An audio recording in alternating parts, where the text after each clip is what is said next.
Hello friends, मित्रों शाम का टाइम है और जैसे हमने संकल्प लिया हुआ है कि हम अपना इनकम टैक्स की 2 वीडियो डेली डालेंगे। 2 शॉर्ट वीडियो हमने डेली डालनी है। आज का जो टॉपिक है बड़े छोटे छोटे सेक्शन है। देखिए 143 सब सेक्शन 1 क्लॉज ए।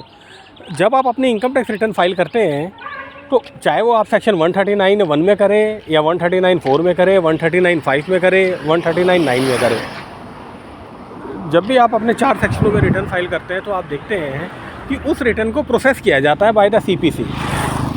और जब CPC central processing cell Bengaluru अपनी इनकम टैक्स रिटर्न प्रोसेस करता है तो वो सारी प्रोसेसिंग का जो प्रोसीजर है वो 2008 के फाइनेंस बिल में उन्होंने इंट्रोड्यूस किया था चिदम्बरम साहब ने। एट दैट टाइम चिदम्बरम साहब was the finance minister of India 2008। और उसमें एक पूरे पेज का उन्होंने प्रोसीजर पार्लियामेंट में समझाया था कि जो भी रिटर्न ऑनलाइन भरी जाएगी वो सीपीसी प्रोसेस करेगा और प्रोसेसिंग में क्या क्या चेक करेगा। वो चेक करेगा अर्थमेटिकल एरर। कोई अर्थमेटिकल एरर तो नहीं है, कोई आपने टैक्स कंप्यूटेशन इंटरेस्ट का पोर्शन चेक करेगा, टैक्स आपने पूरा पे किया है, टैक्स क्रेडिट मिसमैच तो नहीं है, वो आपका टैक्स क्रेडिट मिसमैच करेगा।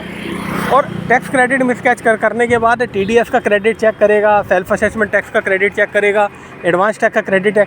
If all this things are complete तो वो आपकी रिटर्न प्रोसेस कर देंगे और प्रोसेस करने के बाद आपको बेंगलोर में भेज दें। वो आपको मेल पे आ जाएगा ऑर्डर, आपका 143(1) की ऑर्डर जो है वो मेल पे आ जाएगी कि your income tax return is process. If as per income tax return there is a refund, वहाँ लिखा होगा यू हैव अ रिफंड। और अगर कोई आपने टैक्स का अमाउंट क्लेम कर रखा है और उसका क्रेडिट कंप्यूटर ने नहीं दिया, सीपीसी ने नहीं दिया, तो it will generate a demand और वो डिमांड आपकी जनरेट कर देंगे। डिमांड जनरेट करने के बाद बोलेंगे आपकी डिमांड है, विदिन 30 डेज आप इसको जमा कराइए। तो जो रिटर्न 139 1 में फ़ाइल हुई, 139 4 में फ़ाइल हुई, 139 5 में फ़ाइल हुई, 139 9 में फ़ाइल हुई, वो प्रोसेस हुई।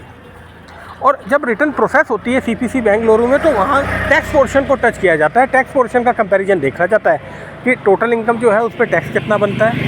टैक्स बनने के बाद उस पर जो सेल्फ असेसमेंट टैक्स है, एडवांस टैक्स है, टीडीएस का क्रेडिट पूरा देखा जाता है और कोई मिसमैच नहीं है तो प्रोसेस कर दी जाती है।